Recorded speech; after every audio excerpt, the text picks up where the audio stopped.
আসসালামু আলাইকুম সুপ্রিয় দর্শক, আমি এই মুহূর্তে আছি সিলেটের আম্বরখানা দরগা গেট। এইখানে কিন্তু মূলত একটি রিক্সা চালায়, কিন্তু তারপর কিন্তু নেশাখোর জায়গায় জায়গায় চুরি করে। এখানে কিন্তু ধরা খেয়েছে লাউ, হাত করা, লেবু নিয়ে, ঠিক আছে।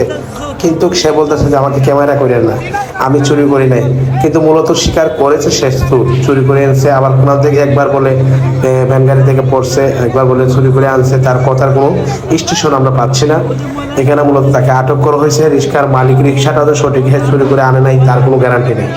আমরা রিক্সাটা যাচাই বাছাই করার জন্য রিক্সার মালিককে ফোন দিয়েছি। রিক্সার মালিক এসেছে, এসে পরে বলতেছে ও নাকি চোর, ঠিক আছে। ওকে রিক্সা ড্রাইভার, রিক্সার মালিকও কিন্তু ওরে মারতেছে, ঠিক আছে।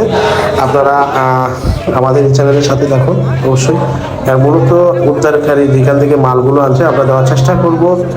আর একে রিক্সার মালিককে এনে মালিকের কাছে আমরা আসলে এদের যেখানে যে চুরি করতেছে, আজকে দেশের পরিস্থিতি এদের কারণে আমাদের নষ্ট হচ্ছে। আপনারা যেখান থেকে এরকম মাদক নেশাখোর মানুষ পাইলে অবশ্যই আপনারা ইয়ে করবেন।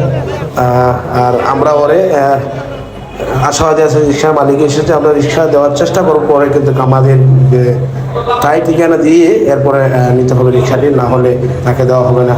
আমরা চাচ্ছিলাম পুলিশের হাতে তুলে দেওয়ার জন্য, কিন্তু